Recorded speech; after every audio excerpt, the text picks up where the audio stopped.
SoundCartel. Writing a job description might seem like an onerous task, but consider its functions. To source the best candidate for the role, help in developing interview questions, and act as a measurement against performance. With these in mind, you can't really afford not to write job descriptions for your staff. From SoundCartel, I'm Nicole Goodman, and this is Business Essentials Daily.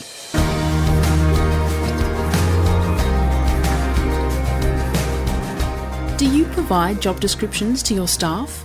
Not just at the time of hiring, but throughout their time with your business. Like many businesses, the answer may be not at all. But if you're looking to get the best out of your team, it's well worth the time and effort writing one for every staff member. So says Carmel Brown, Director of Human Resources firm The Proven Group. Shortly, she explains what goes into a job description and what mistakes to avoid. First, a definition. Chris Ashmore asks Carmel, what exactly is a job description? A job description or a position description, it's a written statement describing the purpose or objective of a job. So it's a list of tasks that are performed by a person in a role, and it's a description of how and under what conditions somebody performs a role. What a lot of people don't realise as well, it's invaluable in the onboarding and transitioning process of an employee into a business and into their role, and it'll be key to measuring the candidate's success in the role. So when should a boss write a job description? Only at the time of hiring? A job description should be written before you even hire the person, because it actually helps you write the job advert and it helps you design the interview questions as well. I suppose it makes you understand what you need in terms of who you're hiring.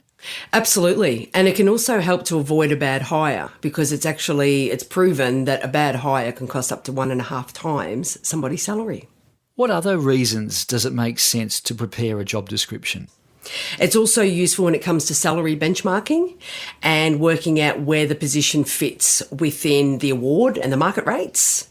And additionally, it provides the employee with clarity of the role, which is crucial, because it not only outlines what's expected of them in the role, but it's also to what they are required to do and not required to do. And it just provides clear reference points for performance appraisals and if there's any training involved. Can't a boss just tell the employee what needs to be done and leave it at that, or do they have to write it down?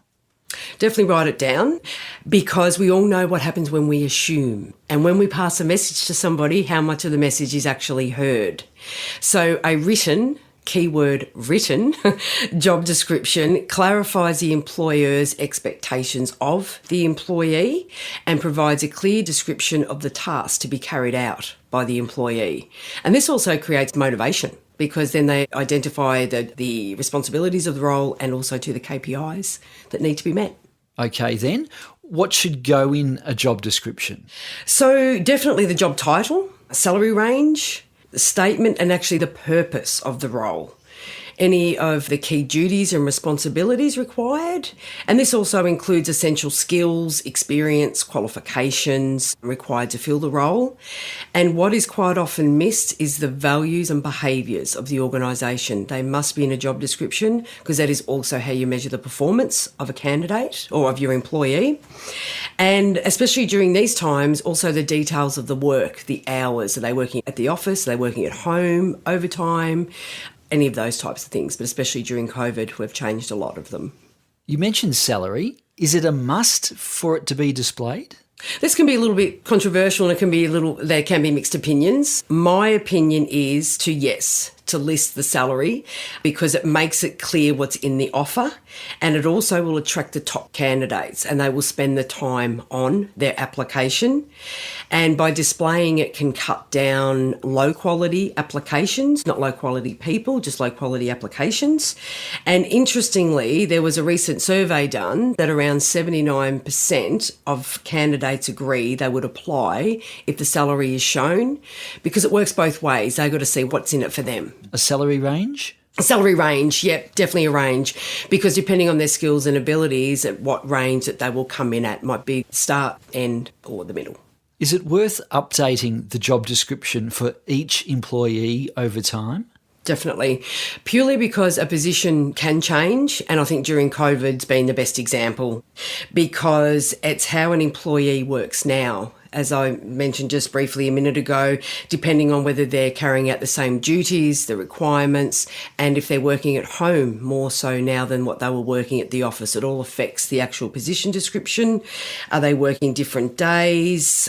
So as the job changes, so too should the description of the job. What do you think of employees themselves after they've been with the company for a certain period of time, writing their own job description?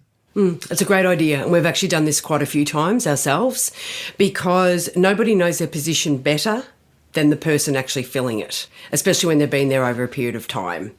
So this opens up room for a lot of discussion.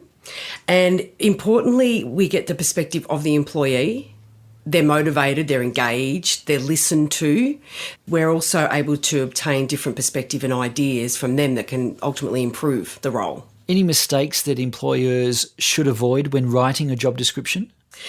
Yes, you do see them, and they're mainly around if don't write a confusing job title just to make it sound fancy. Just otherwise the employee gets confused or what's expected from them. Don't use jargon or acronyms or any misleading terms that no one else can understand. It's a document that both employee and employer should understand. And don't list unreasonable expectations and don't make it generic. Make it clear about the person for the role and obviously the company. Well, to sum up, Carmel, a reminder, what would you say is the importance of a job description? Not to forget it and not to undermine it. It provides clarity for the employee. Where there's clarity, there'll be motivation, but also as well, it's really important to be able to measure an employee's performance. And how you do that is not only through the values and behaviours of an organisation, but it's through a written position description where it clearly outlines what is expected. So if the job's not being performed, you've got something to refer to, measure against for either disciplinary action or improvement and further training. That was the Proven Group Director, Carmel Brown.